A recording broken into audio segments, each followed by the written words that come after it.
많이 올랐다. 조심해야 한다. 라고 하니까 조직은 뭘 사라는 얘기야.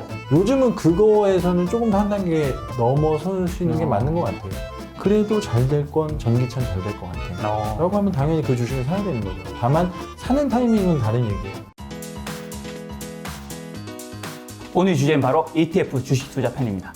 자, 그럼 이런 태명 ETF 좀 투자할 때 좀 뭐 투자 전략이라든가 그냥 뭐 아무거나 사면 되는 건 아니잖아요. 아, 그럼요.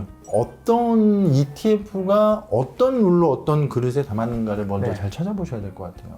요즘 ETF 리서치 페이퍼도 나오는데 홈페이지에 가는 게 제일 빠르세요. 그 자산운용사. 자산운용사에 만든. 저희는 타이거 ETF, 뭐 아니면 다른 데는 뭐 한투가 뭐 킨덱스다, 네. 뭐 삼성이 뭐 코덱스다라고 하는 각각의 홈페이지에 가면 방법이 정말 뭐 요즘 좋은 ETF 따로 모아놓고 예를 들어 삼성전자가 들어간 ETF가 다 나오고 제가 이 주식이 좋은데 아 이게 어디 들어가는지 모르겠어요. 이런 것들이 네. 있을 수 있잖아요. 그렇죠. 근데 요즘은 종목만 쳐도 그 종목이 몇 프로나 들어가 있는지 다 나옵니다. 운용사의 그 ETF 홈페이지에 들어가면. 그런 부분들을 좀 체크해 보셨으면 좋을 것 같고요. 네. 그러면 아까 제가 막 2차전지가 뭐 매출이 2천억 이상에 이렇게 말씀드렸잖아요. 네. 그 설명이 다 나와 있어요.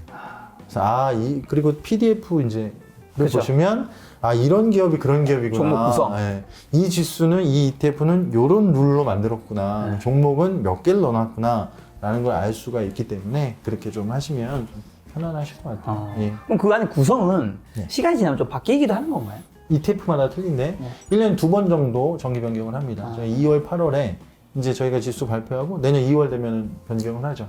아마 그러면 게임은 조금 바뀔 것 같아요. 왜냐면 그 게임 뭐 카카오 게임즈도 상장했고, 카카오 게임. 네, 그리고 앞으로 더 큰 회사가 상장 네. 뭐 계획이 돼 있는 것 같더라고요. 네. 그래서 그렇게 되면 아까 3등 안에 들어가는 애들이 좀 바뀔 수가 있기 때문에 그런 건 좀 보셔야 될 것 같아요.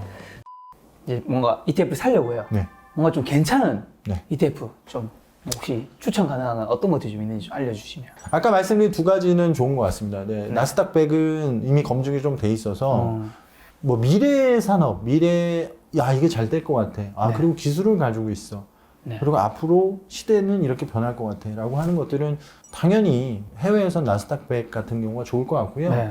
두 번째는 BBIG는 사실 제가 뭐 배터리가 뭐가 좋다, 뭐 바이오가 뭐가 좋다 이런 거는 이미 투자자분들은 작가님도 마찬가지시지만 느끼고 계세요. 네. 배터리 시장은 2025년도가 되면 네. 실제로 침투율이 전기차가 지금은 3, 4%밖에 안 되지만 한 20%, 5배 성장이 될 거고. 네. 근데 테슬라만이 전기차가 아니거든요. 그렇죠. 뭐 당연히 기존에 있던 뭐 저희 현대차, 한국의 현대차를 비롯해서 벤츠, BMW 다 만들면 다 배터리가 들어가야 되는 거니까. 그러면 5년 후의 예상은 뭐 반도체보다도 위일 거야. 뭐 이런 내용도 있고요. 바이오도 매출이 이미 조금씩 보이고 있는 거죠. 네. 뭐 바이오 시밀러도 그렇고 신약 개발도 그렇고 저기 코로나 관련된 제가 말씀드린 그 테마가 아니거든요. 네. 이거는 그냥 진짜 매출이 있구나, 진짜 기술이 있구나라고 하는 바이오인 거고. 네. 인터넷도 보시면 지금 광고 뭐 2030년 되면 전체 광고의 7, 80%가 온라인 광고가 될 것 같습니다. 저희도 맞아요. 지금 회사도 일반 방송국에 뭐 여기에 잘 안 가잖아요. 많이 빠지고 있다. 네, 그게 엄청 다 빠지고 뭐 네이버라든가 네, 카카오라든가. 네, 유튜브라든가 네. 그런 카카오나 지금 네이버가 하고 있는 비즈니스를 보면 네. 그렇게 하고 있잖아요. 그렇죠. 은행도 하고 파이낸셜도 하고 게임도 맞아요. 하고 웹툰도 하고 이런 게 엄청나게 발전을 할 거죠. 그래서 이런 것들을 투자하시는 게 사실 네. 맞는 것 같습니다. 제 생각에. 예.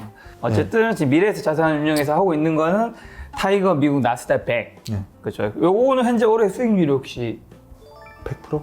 아, 100% 정도 될 것 같은데요? 아니, 이게 100%라는 네. 개념은 사실은 코로나 이전에는 나스닥 100은 작년 연말에 거의 고점을 갔습니다. 네. 고점을 갔는데 코로나 때 모든 게 다 한번 빠졌다가 그렇죠. 가장 빨리 반등을 하고 앞으로도 더 주목을 받았던 게 그냥 나스닥 100인 거예요.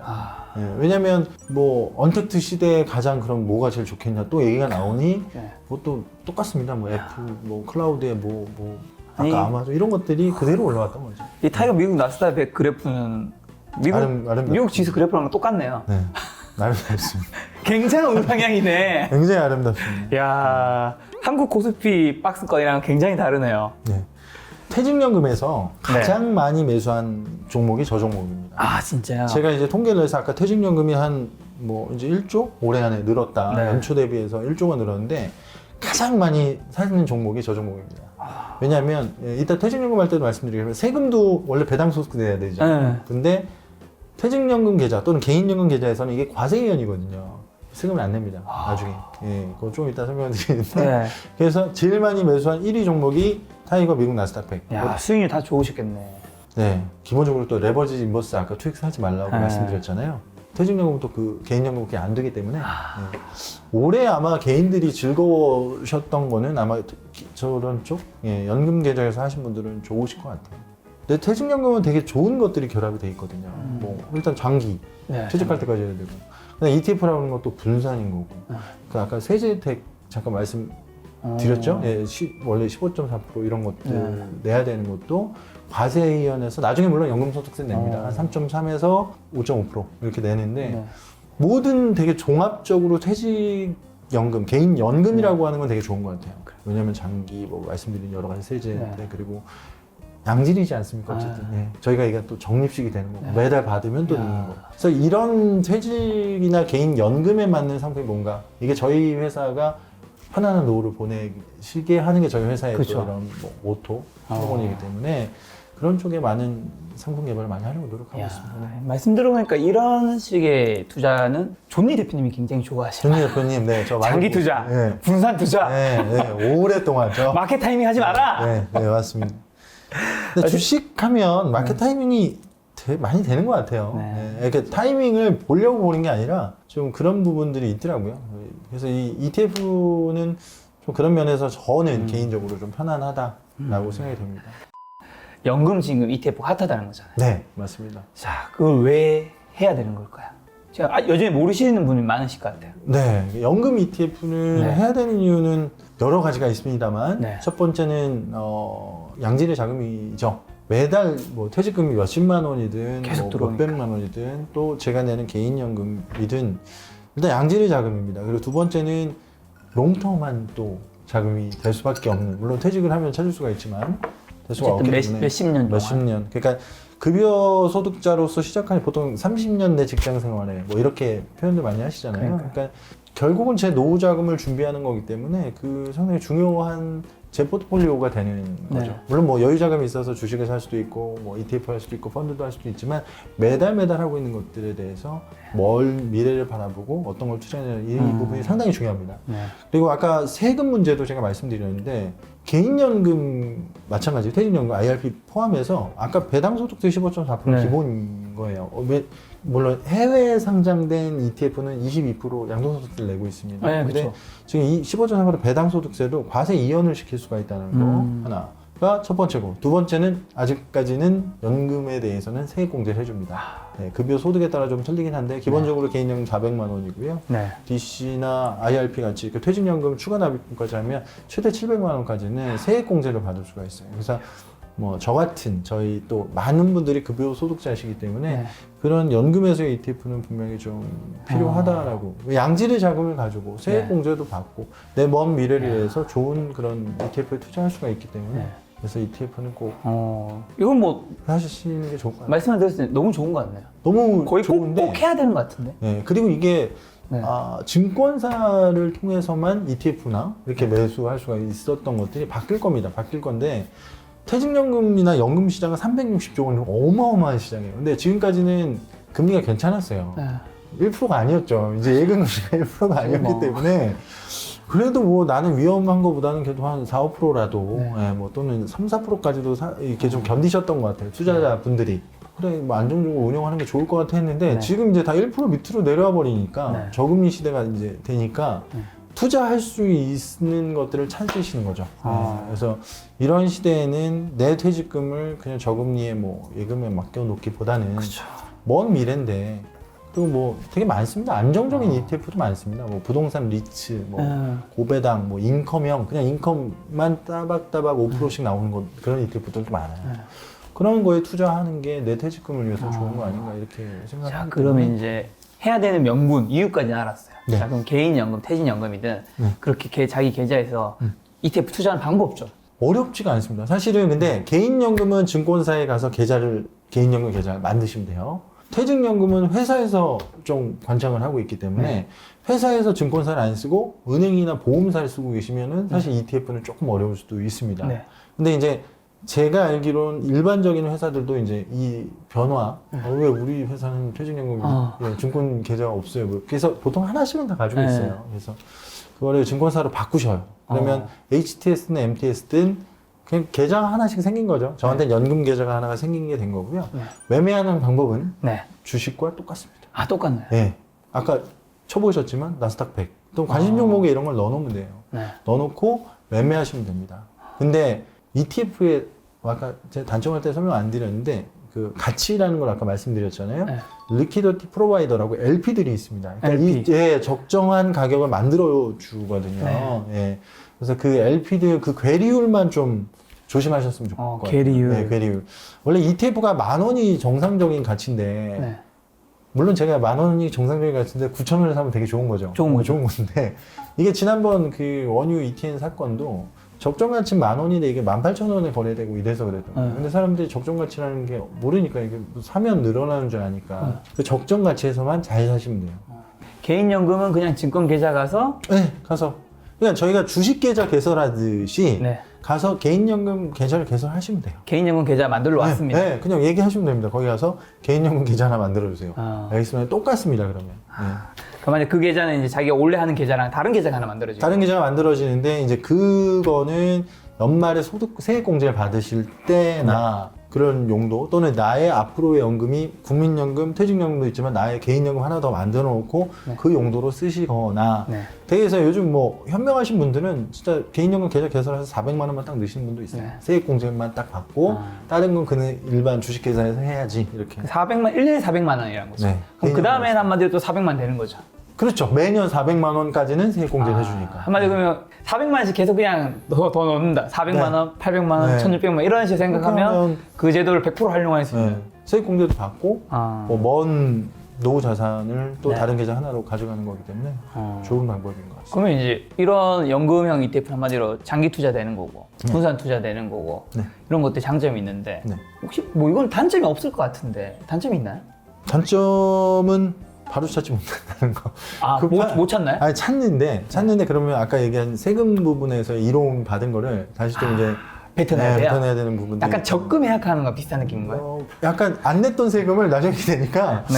조금 심리적으로는 조금 내가 손해 보나 이런 생각하실 수 있을 것 같습니다. 그거는 연금에서는 사실 나쁠 게 없죠. 그리고 개인연금은 추가적으로 내가 납입하는 거지만 네. 퇴직연금은 어차피 회사에서 주시는 걸 저축을 하셔야 되잖아요. 그렇죠. 내가 퇴직할 때까지 못 찾는 거고. 네. 그건 못 찾게 되어 있습니다. 물론 뭐 중도 인출 사유가 뭐 집 사실 때나 뭐 아니면 뭐 네. 어떤 여러 가지가 있는 걸로 제가 알고 있는데 그거 제외하고는 퇴직연금은 어차피 운영을 하셔야 되기 때문에 퇴직연금을 이용하시는 것들은 되게 좋은 것 같습니다. 혹시 뭐 연금 ETF에서 뭐 상품 추천 이런 것도 있나요? 연금 쪽에서는 오히려 아까 말씀드린 것처럼 글로벌을 하시는 게 좋은 것 같아요. 왜냐하면 일반 계좌에서는 배당 소득세를 내지만 네. 연금 계좌에서는 해외 주식형을 하셔도 네. 배당 소득세 안 내고 과세 이연이 되잖아요. 나중에 네. 연금으로 수령할 때 연금 소득세니까. 네. 근데 일반 계좌에서 국내 주식형은 지금 아까 제가 과세 안 한다고 말씀드렸지 않습니까? 물론 2023년도에 되면 뭐 양도소득세를 내니 안 내니 이 얘기는 있는데 네. 뭐 세제 개편이 돼서 근데 굳이 세금 안 낼 거를 거기서 낼 필요가 없거든요. 연금 계좌에서. 그러니까 네. 글로벌 약간 해외 주식형 관련된 것들을 네. 연금 계좌에서 하시면 연금 계좌에서. 좋다라고 하는 것들. 그래서 글로벌 테마를 연금으로 하시면 상당히 괜찮을 것이다. 글로벌. 이렇게 말씀드리고 싶습니다. 지금 유망하다고 하는 섹터가 BBIG 말씀해 주셨잖아요. 뭐 배터리, 바이오 게임, 네. 인터넷. 네. 아까 전에 하셨던 말씀이 이미 유망하고 이미 앞으로도 유망하다고 하셨잖아요. 네네. 근데 앞으로 과연 그게 성장한다고 해서 주가는 또 그만큼 안 갈 수도 있잖아요. 그렇죠. 네, 맞습니다. 요거가 사실 요즘 사람들이 가장 고민인 것 같아요. 성장주와 가치주가 있으면 요즘 가치주가 힘이 없어서 성장주가 많이 떴는데 근데 성장주 들어가기에는 이미 모든 전문가들이 많이 올랐다. 조심해야 한다. 라고 하니까 도대체 뭘 사라는 얘기야? 이런 생각이 들어요, 사실. 맞습니다. 그거는 네. 그런 이슈가 있고 그런 논란은 당연히 있는 거고 네. BBIG 했을 때 저희가 이거 지수 발표할 때도 그 얘기가 있었어요. 야, 이미 다 좋은 거 뭐 모르는 게 아니고 가격이 다 이미 다 올라가 있어. 이렇게 그러니까요. 얘기를 하고 그리고 앞으로도 좋아? 라고 하는 것들은 그건 거죠. 앞으로도 좋은 건 알겠는데 네. 이미 가격은 올라가 있고 밸류에이션을 보니까 싼 게 아니야. 이렇게 그렇죠. 생각을 다 하시죠. 비싸다고 얘기하잖아요. 그렇게 얘기하시는데 그 기준이라고 하는 게 좀 있는 것 같아요. 예전 기준으로 하면 이 주식의 가치를 생각할 때는 네. 그렇게 생각을 했어요. 뭐 퍼가 얼마고 뭐가 네. 얼마인데 그걸 보니 어떻게 1000배가 넘어 뭐 테슬라 네. 비싸 이렇게 하는데 그렇게 주식을 판단하는 기준은 이제 좀 한 10년 전에 아. 제가 뭐 진짜 주식형 펀드들이 많았을 때 다 그렇게 얘기했습니다. 뭐 네. 이 주식은 싸고요, 비싸고요 했는데 요즘은 그거에서는 조금 더 한 단계 넘어서시는 게 맞는 것 같아요. 그렇다고 뭐 테슬라를 사라. 제가 이 말씀을 드리는 건 아니지만 네. 그래도 잘 될 건 전기차는 잘 될 것 같아. 라고 하면 당연히 그 주식을 사야 되는 거죠. 다만 사는 타이밍은 다른 얘기예요. 그러니까 좀 떨어졌을 때 사면 난 좋은 거고 네. 좀 비쌀 때라도 그 장기 투자가 이때 나오는 거예요. 지금 대표 얘기하시는 지금 사고 30년이면 괜찮을 거야 이렇게 얘기할 수 있는. 근데 제가 봤을 때 연금을 말씀드리는 건 네. 연금 계좌에서는 사실 그렇다고. 자, 네. 그럼 지금부터 싼 주식을 삽시다. 라고 해서 제가 예전에 그 시클리컬 주식들을 뭐 살 수는 없잖아요. 네. 이제 뭐 조선업에 이걸 살 수는 건 그렇죠. 아니고 앞으로도 잘 될 기업들을 사야 되기 때문에 그런 이유 때문에도 ETF가 좀 괜찮은 것 같아요. 알아서 그거를 네. 어쨌든 무슨 룰을 만들었든 그 룰이 나와 맞다면 투자자 저의 룰과 맞다면 알아서 빼줍니다. 실적이 안 나오고 안 좋아지면 아까 말씀드렸지만 그건 자동적으로 1년에 2번 기말고사 보듯이 너 성적이 안 좋으니까 뒤로 나와 얘를 집어넣게. 그게 뭐 엔터테인먼트의 뭐 빅히트든 뭐 네. 게임주에서 뭐 크래프톤이든 뭐 카카오 게임즈를 집어넣든 네. 이런 것들이 있어서 네. 그리고 조금 이렇게 나눠져 있으니까 좀 편안하신 거죠. 그 얘기도 있었어요. 똑같이 ETF가 있고 이 종목에서 좋은 것들만 내가 따로 산 거예요. 근데 이 느낌은 틀리다는 거죠. 얘는 올라가면 팔아야 될 것 같은데 네, 얘는 그냥 들고 있으면 됩니다. 이게 들고 있을 수가 있다는 거죠. 근데 저도 주변에 주식 하시는 분 많은데 네. 진짜 그렇게 느껴지는데 물론 이건 저 개인적인 생각입니다. 네. 네. 배터리, 바이오, 인터넷, 게임, 뭐 요즘 핫하다는 엔터, 네. 그 다음에 뭐 요즘 코로나 시대라고 해서 음식료, 네네. 그 다음에 이런 핫한 종목들이, 핫한 섹터들이 있잖아요. 네. 어디가 좀 더 많이 관심이 가세요? 저는 배터리요. 배터리. 네, 배터리가 아무래도 네. 그러니까 저는 배터리, 바이오, 인터넷, 게임이 다 좋은데 네. 배터리가 생각보다 과점이기도 해요. 네. 그러니까 이게 음식료든 뭐 다른 바이오는 사실 과점이 나올 수가 없잖아요. 주식은 똑같이 좋게 보는데 어느 섹터가 좋냐라고 해서 BBIG에서 생각을 해보면 사실 2차 전지 하고 있는 물론 그 소재 기업들까지 포함시키면은 더 뭐 개수야 많아지겠지만 배터리만 놓고는 제가 알기로 4개 기업이 아마 거의 전 MS 80% 차지하고 있는 걸로 진짜 알고 있어요. 1위는 LG학일 거고. 네. 그러니까 이만큼 과점이 형성되는데 그게 진입장벽이 어렵다고 하더라고요. 테슬라 했을 때도 그랬잖아요. 제가 테슬라와 2차 전지를 같이 보지는 않는데 네. 테슬라가 생각보다 진입장벽이 높지 않습니까? 지금 뭐 벤츠다, BMW다, 그렇죠. 아니면 아우디다. 얘네 이 다른 제조사들이 아무리 사실 그렇잖아요. 테슬라가 이렇게 잘 만들었으면 다 뜯어보면 뭔가 내가 이거를 똑같이 만들어야 되는데 할 수 있을 것처럼 보이죠. 그렇게 안 되고 있는 거야. 그거를 보면서도 못 하고 있기 때문에 사실 옛날에 삼성이 가전제품 이런 거 만들 때 그렇죠. 일본을 네. 막 다 네, 네. 뜯어가지고 예. 막 이렇게 빨리 만들고 그렇죠. 우리나라가 특히 그 벤치마킹을 잘했던 맞습니다. 거잖아요. 예. 근데 그렇게 뜯어봤는데 안 되는 거예요. 그만큼 기술력 차이가 났던 겁니다. 그래서 제가 생각하는 건 2차 전지가 제 개인적으로 좀 좋게 보여지는 건 그런 과점도 있지만 진입장벽 자체가 높다. 예. 쉽게 뭐 갑자기 저기 있는 어떤 뭐가 들어가기에는 어렵다. 바이오는 사실은 어느 뭐 신약 개발이 되게 진짜 뭐 전 빨리 코로나 이게 신약 개발이 됐으면 좋겠는데 네. 그런 어떠한 기업들이 어디가 될지 모르는 네. 거잖아요. 제가 봤을 때 그래서 2차 전지가 당분간 좋지 않나라는 생각을 좀 많이 하고 있어요. 지금 이제 배터리 얘기가 나왔으니까 제가 이 질문 안 드릴 수가 없는데 이제 배터리에서 가장 큰 얼마 전 이슈는 LG화학의 그 분사잖아요. 물적 LG 분사. 뭐 에너지 솔루션 네. 분사. 네네네. 요거를 제가도 인터뷰를 해보니까 증권가에 계시는 분들은 뭐 좀 좋다고 리포트를 되게 많이 냈던 것 같아요. 뭐 기사도 상관없다. 보니까. 네네네. 근데 괜찮다. 또 제가 인터뷰한 슈퍼개미 같은 분들은 아니 이게 무슨 괜찮냐.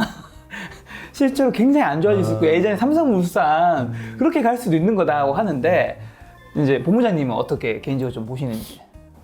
제 개인적인 생각 말씀하신 걸 저도 봤어요. 네. 이렇게 리포트들은 뭐 전혀 밸류에이션 네. 이거에 대해 뭐 침해되는 부분이 없습니다라고 하는데 또 다른 분들 얘기하시는 거 뭐 그게 아니거든요. 특히 이게 개인 왜냐면, 투자자들은 네. 엄청 분노했잖아요. 왜냐면 이게 물적 분할을 했죠. 물적 네. 분할을 해서 현재로서는 아무런 상관이 없습니다. 아무런 네. 상관이 없을 것 같고 물적 분할을 해서 결국은 인적 분할로 안 간 거에 대해서 개인 투자자들 화가 나서 이제 그 당시에 좀 떨어졌었지만 네. 근데 사실 제 솔직한 심정은 좋은 건 없습니다. 좋은 건 없고. 좋은 건 없다. 네. 리포트에 나오는 내용의 한 가지는 맞아요. 뭐 현재 물적 분할을 해서 손해 나는 거는 현재로서는 없다요. 당연히 없죠. 네, 네. 그냥 100% 자기 거니까. 그 정도 현재까지는. 수준이 맞는 것 같아요. 근데 이게 나중에 저희도 BBIG에 LG화학이 제일 많이 들어가 있죠. 네. 배터리에 그리고 배터리에서 LG화학을 뺄 수가 없는데 얘네들이 LG 에너지 솔루션으로 해서 나중에 그게 상장이 될 때에는 네. 문제가 될 것 같아요. 상장을 시키면 기존의 LG화학은 완전히 좀 다른 얘기가 되는 거예요. 아. 지금 비상장인 상태에서는 뭐 가치에 문제가 없는 건 그렇죠. 맞고, 근데 상장이 되면 아마 저희도 교체를 해야 되잖아요. 이야, 이건 굉장한 개인 투자자들이 참고해야 될 뭔가 네. 신호 같은 거. 완전 물론 뭐 저희는 지수가 개발한 지수의 그 룰에 따라서 움직일 네. 거긴 한데 아마도 LG 에너지 솔루션이 상장이 되면 그때는 조금 네. 움직임이 있어야 되는 거죠. LG 화학을 들고 있을 필요가 없고 LG 에너지 솔루션을 들고 있어야 되기 때문에 그거는 그때는 좀 주의 깊게 보셔야 되게 일이 있지 않을까 이렇게 생각이 듭니다. 네. 그러면 어쨌든 본부장님도 이게 나중에 상장이 되면 안 좋을 수 있다라는 생각이 있으신 거잖아요. 그렇죠? 그렇죠. 예, 네. 뭐 그런 그러니까 이게 요번에 그걸 한 게 좋은 건 그렇게 없는 것 같아요. 네. 좋은 내용은 다만 가치가 훼손되진 않았다는 뿐이지. 근데 왜 증거서 리포트에서는 다 왜 이렇게 좋은 얘기밖에 안 나오는 거죠? LG 화학 자체가 좋아서 그렇습니다. LG 화학의 2차 전지 비즈니스가 다 좋기 때문에 네. 더 매출도 있고 뭐 더 뭐 끌어내겠다고 하는 부분도 있고 하기 때문에 LG 화학의 2차 전지 비즈니스가 좋아서 그거는 그렇게 나오는 거고 이 어떤 뭐 분할 관련해서 좋은 거는 저는 개인적으로 잘 모르겠습니다.